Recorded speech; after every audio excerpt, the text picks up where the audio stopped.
Thank you for coming in today. I appreciate it. Pleasure. Do you got a bunch of talks coming up?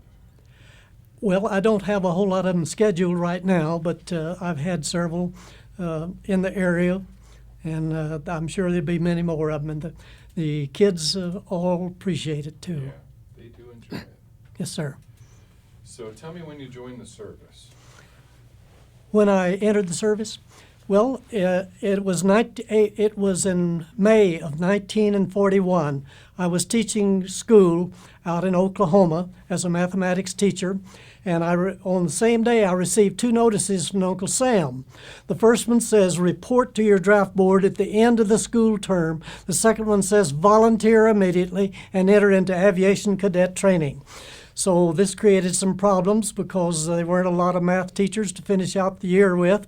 And I took it to my superintendent and to the board and told them what the problem was. And they agreed, though, that I should volunteer and enter into the aviation cadet training at that time. So I tell you, it was a sad time. I remember when I told my kids I was leaving, they came out of the classroom that day just crying and crying and crying. And pretty soon the superintendent stopped me and he says, why are all these kids coming out of your room crying today? And I said, well, I've just told them that I'll be leaving at the end of the week going into the Air Force. And so they've been with me a year, and I've been with them. I hate to give them up, and I cried some too, same as they did. Well, anyway, I did volunteer then, and was sent to Scottsfield, Illinois, to be trained in communications, really.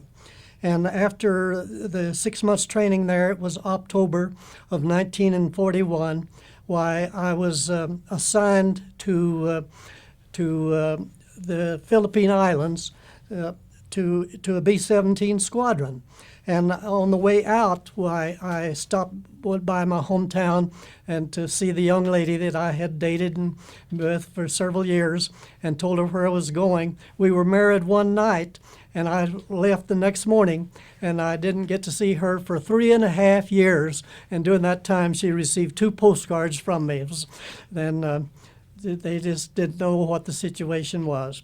Well, anyway, I went out to Clark Field in the Philippine Islands, and we got up one morning in the beautiful islands there, and we heard Don Bell from Radio Manila telling about the bombing of Pearl Harbor.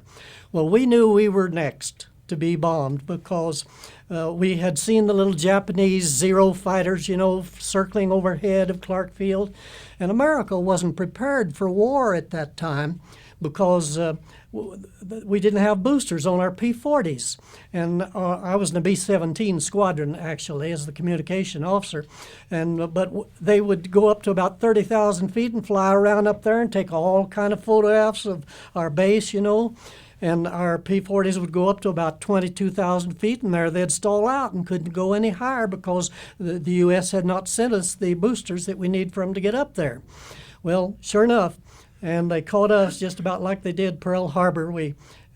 Our instructions in the Air Force were to go out and fly observation missions, but take no action against the enemy. So we went out and we flew our observation missions and came in, sure enough, just like we usually do in peacetime, and for lunch. And we lined our aircraft up, the B-17s, right down the runway, facing it. And went in to eat lunch, and just about before we finished, the sirens sounded. We looked up in the sky, and here comes 51 Betty bombers, accompanied by about 100 fighters approaching our base. So we scattered then, took, of course, most of us hit for the trenches, to protect our life. And they bombed, and I'll tell you, the smoke, they hit our storage areas, where we had our gasoline, fuel stored. They hit our bomb storage areas, and they were exploding. The sky was filled with smoke above, and every time that there'd be just a little opening, though, in the from the smoke, one of these little Betty bombers, one of these little Zero fighters would dive down and strafe anything that moved. It made no difference where it was a person, where it was an aircraft, or what it was. They would strafe it. And to illustrate how accurate they were, I was I was getting into a B-18 at the time to take off, and they spotted us moving, and they dove down and started strafing. And the crew of the ship saw a little grove of trees just off the runway, and they jumped out of the B-18 and started running for that. There was 5 of them. Would you believe that this little fighter come down? 5 men lay dead on the ground right towards that little grove of trees. That's just how accurate they were. Nothing moved but what they would strafe. Tell you, our aircraft along the runways were strafed and were burning. Our hangars were on fire. It was something else. Well, anyway, that concluded the first bombing that we have, and they were just as destructive as us as they were on Pearl Harbor, though we knew that it was coming. But you just can't convert from peacetime to wartime operations just by pushing a button. It's much easier to declare war than it is to prepare for it. So that's the reason why we got caught in such a situation there. We followed our instructions, flew the observation missions, come in to eat lunch. We get hungry just like anyone else did.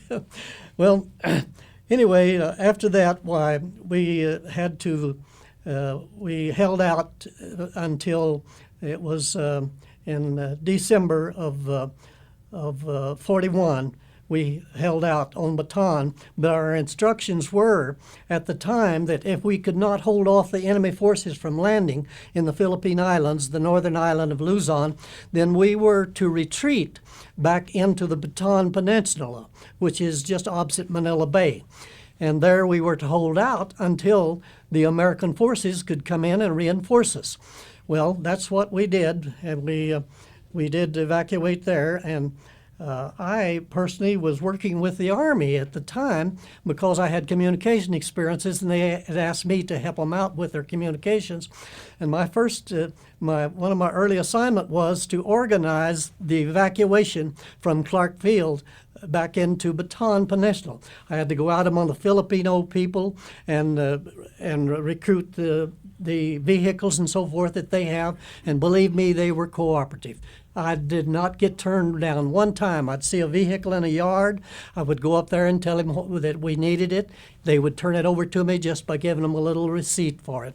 So I did draw about 50 vehicles from the Filipinos and brought them back to Clark Field, and then we started organizing to the evacuation.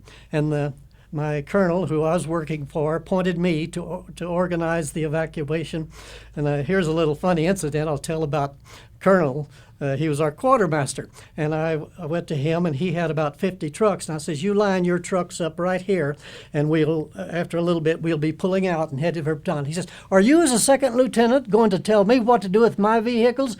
I says, "No, sir, but if you don't do as I tell you to, I'll tell the colonel who told me how to organize it." He says, "Oh, where do you want my vehicles?" he says.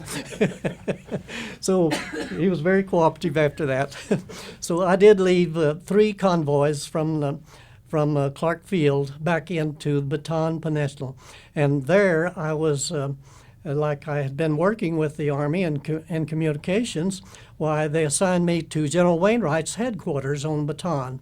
And I served as his communication officer, as cryptographic officer, top secret control documents and so forth. And well, we held out there for until it was December. Let's see, we held out there until it was April until September. It was, and every day we would hear news, about there's a mile-long convoy coming in to reinforce us, and the men's morale would get high. And no convoy would come in, the morale would drop, again. So, but we were so desperate there that we were eating down to 900 calories of food a day. We had eaten all the food that we had. We had no medication. Men were dying in the trenches from malaria, and no medication to treat them with. And so it was just a horrible situation. So we did go back to we're driven back then finally to the southern end of Bataan Peninsula, where and the Corregidor Island, it was just off of at the south of us there, just a couple of miles across the bay. And so we surrendered, and that would begin there with what is known as the Bataan Death March.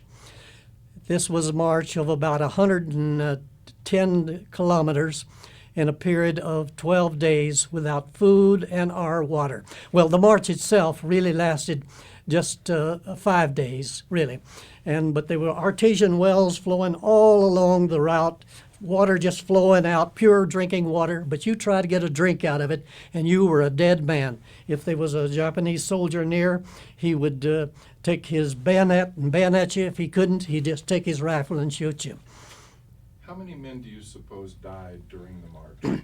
Well, there were 9,000 men on Bataan when we surrendered, and really there were only about 2,000 of them died. I'm sorry, about a little over 1,000 of them died on the march itself. But and how did they die? Well, they died for lack of food and water. And also the Japanese were cruel to us. They were taking their convoys into Bataan, the foot of Bataan, where we had surrendered, so they could attach Corregidor Island. And believe me, it wasn't unused for a Japanese officer. If we were standing close by the roadside, he'd take out his ceremonial sword, come by, take your neck off right like that. So many men would lay in there with their head, taken off. Many, many bodies bayoneted along the side of the road.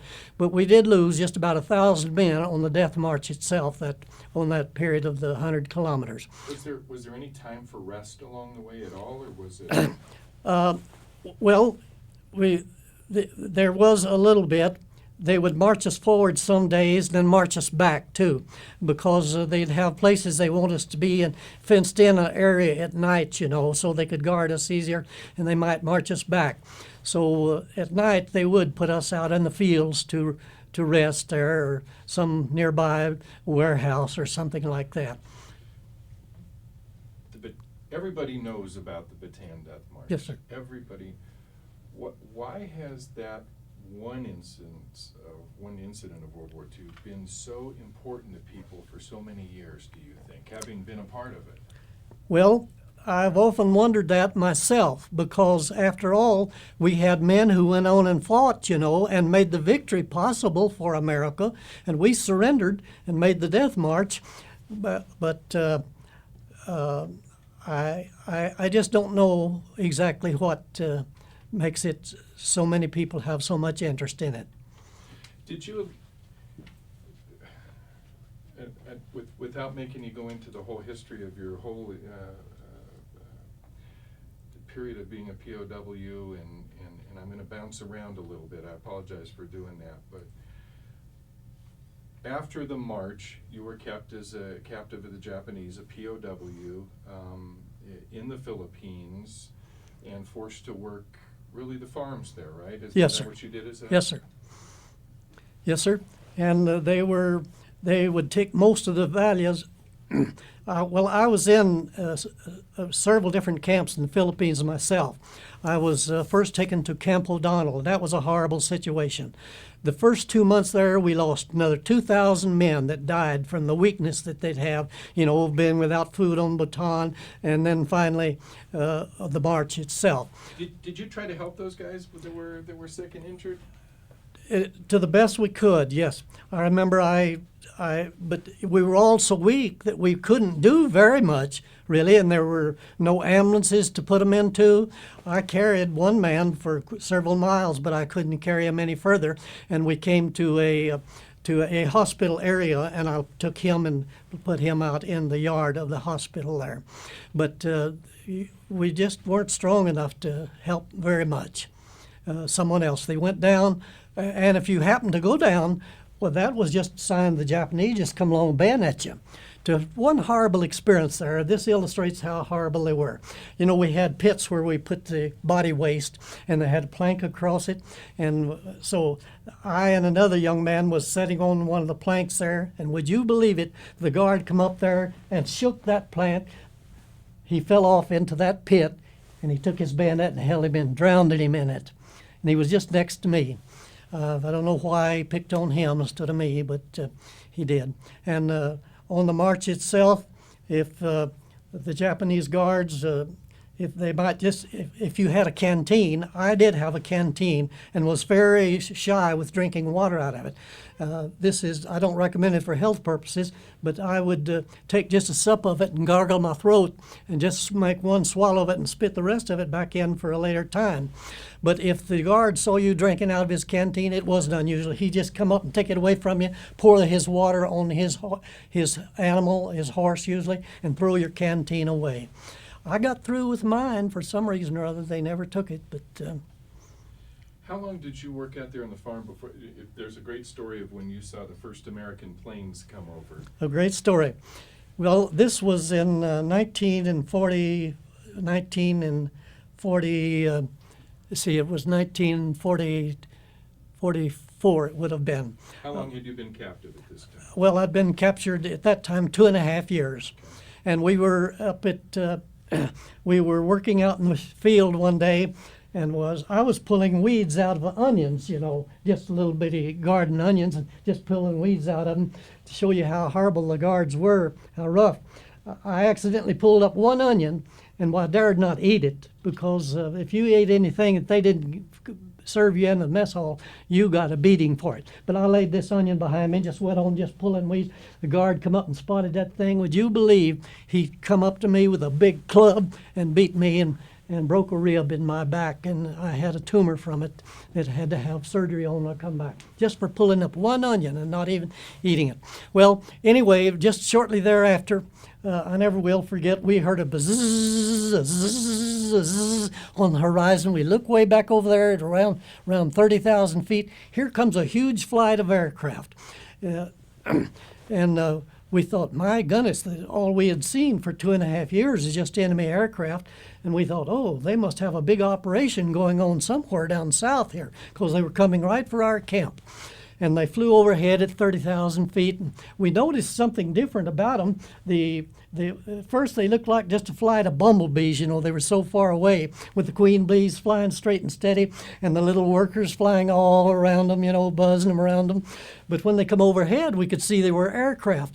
But like I said, we had seen nothing but enemy aircraft then for 2.5 years, so we thought it was another big operation that the Japanese had going down south. And pretty soon, we heard a boom and a rumble come back through our camps. A boom and a rumble.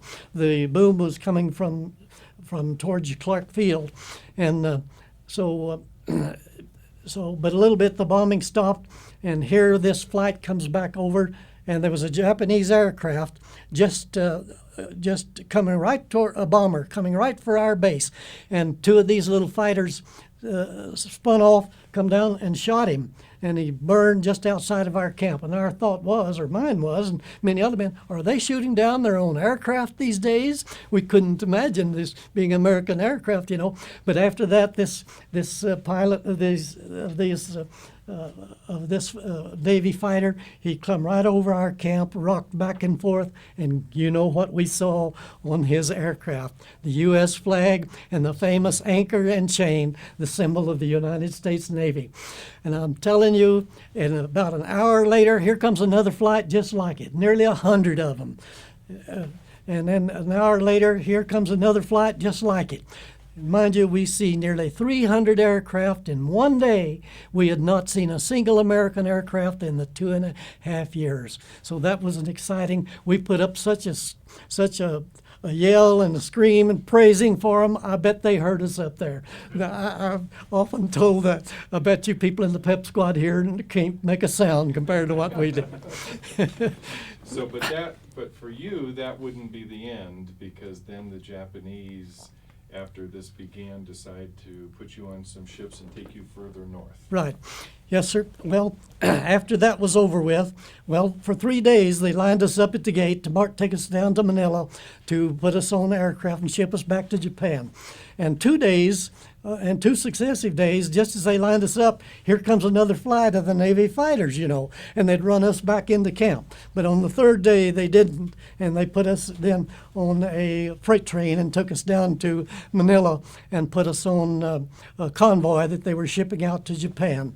We were to go there to be slave laborers in their industries, what they want us back there for. You were put on ships. Put on ships. You weren't put in staterooms, though.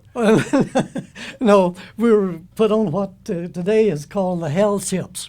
And believe me, it was like being in hell, too. I'll tell you, they would put us down in the cargo hold, on the just out of the Philippines on the first one, on the Orioca Maru. I remember the name of it. And it wasn't even room to sit down. You had to stand. And your chest would be against the man in front of you. And pretty soon some men got so weak they'd go down, and they'd be sitting on the floor. And they started crawling, men did. They wanted water. They were so dry and thirsty. And would you believe it, they had let some 5-gallon buckets down for the body waste. And some men were so thirsty, the temperature rose to nearly 140 degrees in that hole that night. And all the oxygen was breathed up. Men went out of their minds and turned to vampires. And they were so thirsty for a little moisture that they'd go around the side of that old rusty ship, and lick the side of it just for the perspiration that was forming there. And some of them actually went out and drank out of these urine cans that were there. And then others would, there was a few cases where they'd go out and bite someone's arm, suck their blood out, just for the little bit of moisture. Well, this was the first night out of the Philippines. The next day, the U.S. Navy attacked us again, and they hit our ship, killed about, we were in different holes. There was 1,600 of us got on the ship, and we were in 3 holes in the ship, and they dropped a bomb right in one of the holes, and they killed about 350 men in that hole that was there. And the rest of us, of course, we were told to swim ashore, and we did. And as we swam ashore, they picked us up there and put us on a train and headed up north. And up there, they pulled in another Japanese ship and put us on it and started for Japan. Oh, it was filthy too. Believe me, they'd shipped horses down in it, and the horse manure was deep on the floors, The flies were so many of them just swarming. They just turned the black clouds in front of you. We had to eat our food and everything on that horse manure, and with those flies all buzzing around.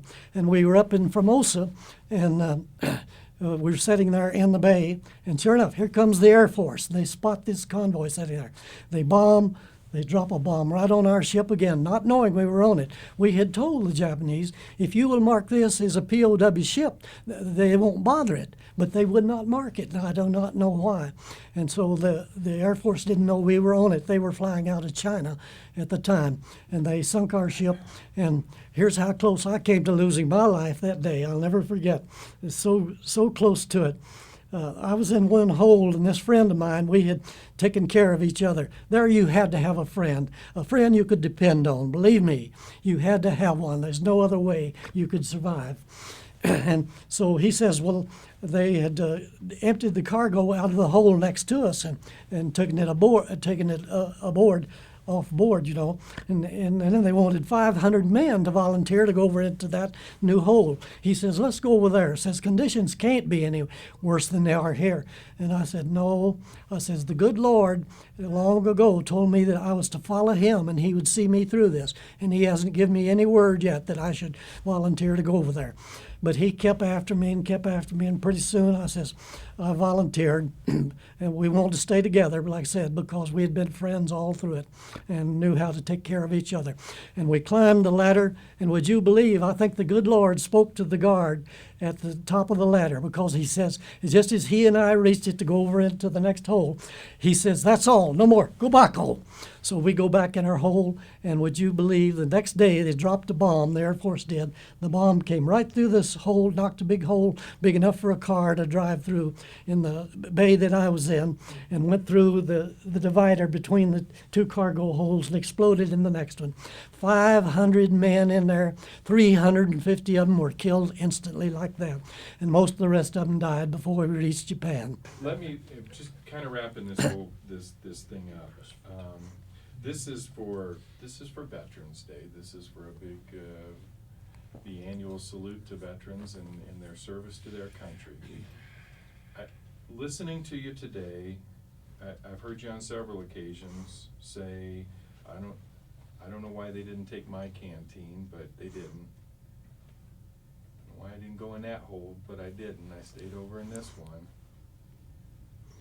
3.5 years of something I think most of us probably would have at any point along the way said, no, I can't do this anymore. Good. Well, I tell you, may I just say one thing? I was finally shipped to Japan, arrived in Japan. It was a horrible experience. Every night, 20, 30 men freeze to death, just toss them over in the ocean. And I was only in Japan a short time, and they moved me over to Korea. And there we had conditions a little bit better. But I'll never forget, one day the Japanese commander sent word into our camp, says, no work details today. He sent word in the second day, no work details today. And he sent word in the third day, no work details today. Well, our smiles touched the end of our nose because we'd been seeing the big aircraft flying over towards Japan. But he says something then that scared us. He says, at 9 o'clock this morning, I want the 10 senior officers in this camp to line up facing the Japanese flagpole that was flying in our camp. Well, to us, that was a firing squad because we were in groups of 10, and if one of you injured the guard or anything, they executed the rest of them. Really, I never saw them carried out but one time, but that was the threat that was constantly over us. So I climbed up on the second-story building to look over our fence that was around us. It was a 6-foot wooden fence to see what was happening, and sure enough, at 9 o'clock sharp, he come in, fresh press uniform, medals all over his chest, and he led his 10 senior officers up to face our 10 senior officers that were facing the camp, and following them, sure enough, were NCOs with rifles. And he says, roll down the Japanese flag, put up the American flag. I'll tell you, when that American flag went out, I looked over this city of Incheon, Korea. Every man, woman, child, and vehicle stood up erect, faced that American flag for about 15 minutes. Nothing moved. They knew they were getting their freedom also, and were proud of it. Well, after that, of course, we were there in camp just about 2 weeks. I think it was 16th of September when the American occupation forces came in, and they took us then back to Manila, and I was put on a ship and sent back to the USA. And believe me, sailing in under that Golden Gate Bridge was a bigger thrill than it was 4.5 years later when I had sailed under it going out to the Philippines. And then, of course, I was then put in a hospital at Brooke General Hospital, and I'll never forget, I was a patient there. I had been for several months, really, and my father and mother came down to see me, plus my wife and other relatives, and I was in the hospital door, and I was just looking down the hallway, come out, because I'd told that he was coming to see me, and I was looking down. He saw me at the far end of the hall. He broke and run, says, son, I'm glad. He was crying. He says, we didn't know if you were dead or alive. He says, all this time. And he was real pleased then. This whole experience, what did it take away from you, do you think? Well, it has made me appreciate more than ever what freedom in America really means. For the freedom and the health and the happiness that we enjoy in this country compared to what I went through over there. Plus, the people over there, some of the things that they went through too as civilians, because believe me, they were punished. The Japanese were cruel to them too. It wasn't unusual that they would just beat them or I saw one time some little kids, some little Korean children, after we were released, we went out to see the beautiful girls, in the Korean population, and they had sent a guard with us so that we have no problems. But as we were coming back into camp, some little Korean children came down the street marching facing us, raising a U.S. small flag. Would you believe the Japanese guard took his bayonet and bayoneted him and threw him over on a heap pile at the side of the road? That's just how inhuman those people were. You mentioned a couple of times when the planes flew over in the Philippines and the wing tilted and you saw the American flag, what it meant to you. You mentioned in Korea when the American flag was raised over the camp, what it meant to you. People today say that no big thing about the American flag, Right. it's just a silly symbol and it shouldn't be protected. Right. It's all right if we burn it. What's the question?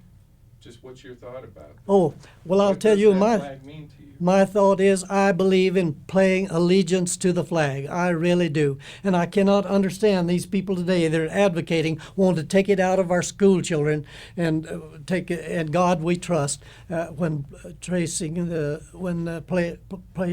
allegiance to the American flag. How old are you? Well, I am Tell me the 87. Tell me the truth, because I know.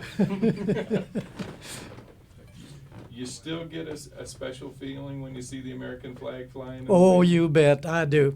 But there's been a few times in my life that it has meant more than others. I always salute it when the time comes, you know, and when I see it on this flying on the street, I appreciate it.